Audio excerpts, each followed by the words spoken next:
माघ महात्म्य। छठवां अध्याय। पूर्व समय में सत्युग के उत्तम निषेध नामक नगर में हेमकुंडल नाम वाला कुबेर के सदृश धनी वैश्य रहता था, जो कुलीन, अच्छे काम करने वाला, देवता, अग्नि और ब्राह्मण की पूजा करने वाला, खेती का काम करता था। वह गौ, घोड़े, भैंस आदि का पालन करता और दूध, दही, छाछ, गोबर, घास, गुड़, चीनी आदि अनेक वस्तु बेचा करता और उसने इस प्रकार बहुत सा धन इकट्ठा कर लिया था। जब वह बूढ़ा हो गया तो मृत्यु को निकट समझकर उसने धर्म के कार्य करने प्रारंभ कर दिए। भगवान विष्णु का मंदिर बनवाया, कुआं, तालाब, बावड़ी, आम, पीपल आदि के वृक्ष तथा सुंदर बाग बगीचे लगवाए। सूर्योदय से सूर्यास्त तक वह दान करता, गांव के चारों तरफ जल की प्याऊ लगवाई। उसने सारे जन्म भर जितने भी पाप किए थे उनका प्रायश्चित करता था। इस प्रकार उसके 2 पुत्र उत्पन्न हुए, जिनका नाम उसने कुंडल और विकुंडल रखा। जब दोनों लड़के युवावस्था के हुए तो हेमकुंडल वैश्य गृहस्थी का सब कार्य सौंपकर तपस्या के निमित्त वन में चला गया और वहां विष्णु की आराधना में शरीर को सुखाकर अंत में विष्णु लोक को प्राप्त हुआ।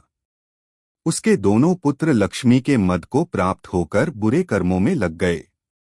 वेश्यागामी वीणा और बाजे लेकर वेश्याओं के साथ गाते फिरते थे।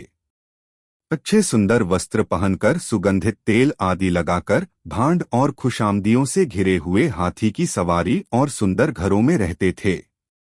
इस प्रकार ऊपर बोए बीज के सदृश वह अपने धन को बुरे कामों में नष्ट करते थे। कभी किसी सत्पात्र को दान आदि नहीं करते थे, न ही कभी हवन, देवता या ब्रह्मा जी की सेवा तथा विष्णु का पूजन करते थे। थोड़े ही दिनों में उनका सब द्रव्य नष्ट हो गया और वह दरिद्रता को प्राप्त होकर अत्यंत दुखी हो गए। भाई, जन, सेवक, उपजीवी सब इनको छोड़कर चले गए।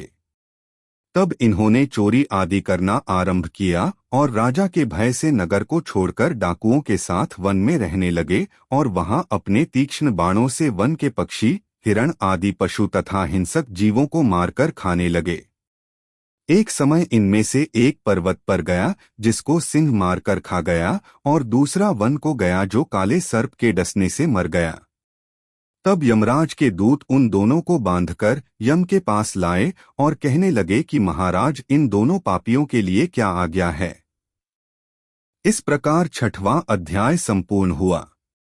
देखने के लिए धन्यवाद। अगर आपको हमारी यह कोशिश पसंद आई हो तो कृपया लाइक, कमेंट और सब्सक्राइब जरूर करें। नई वीडियो के लिए बेल आइकन दबाना न भूलें।